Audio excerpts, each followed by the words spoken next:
Today we're going to be in John, and we're actually going to start in chapter 15. John 15, we're going to start in about verse 16, and we're going to go all the way through to 19. And this is words that Jesus spoke, and he's talking to his disciples, and he's kind of preparing them for what's going to happen. They've spent years doing miracles together and spending time together, and this is the point where Jesus is getting ready.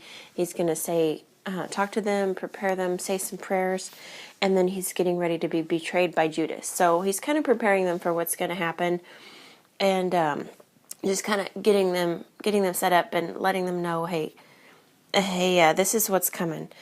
So we're in John 15, verse 16.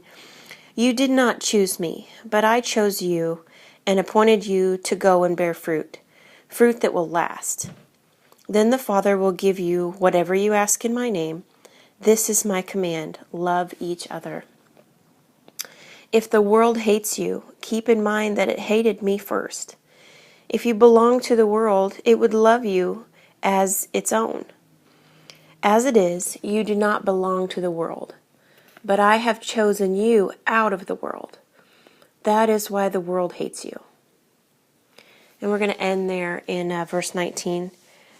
And I think that is quite telling, and it speaks to me this morning as I'm thinking about things that are kind of not perfect in my life, or, really where I live. There's no real persecution yet for me as a Christian, but I know someday it's possible that it could come.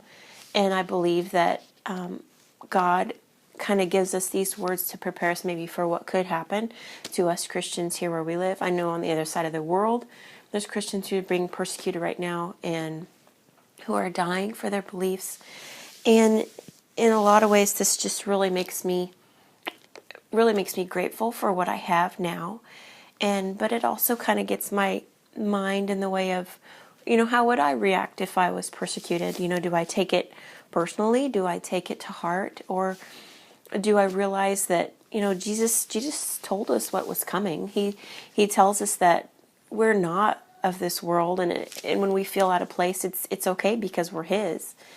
And he says he's speaking to his disciples here, but I do believe that he speaks to us in this way. He says he's going to send later on in the chapter, into the chapter and into the next chapter, he tells us about the Holy Spirit that's coming and is going to live with us and kind of help us along. And I believe that the Holy Spirit is around us today and lives within us and can kind of guide us along the way that Jesus and God would want us to go.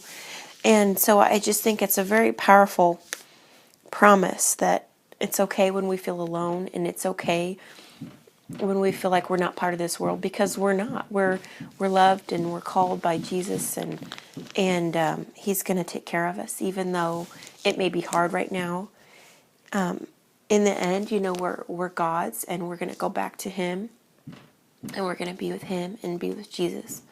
And so I think that's a very powerful promise. So I hope you read through these several chapters, chapter 14, 15, 16, and it will, I think, kind of give you a piece maybe about what's going on in your life or what you think could happen in the future.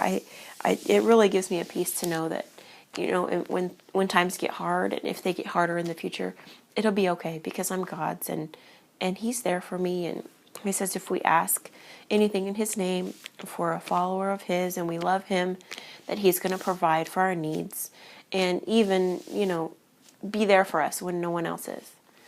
So I hope you're having a beautiful day, and I will catch you soon.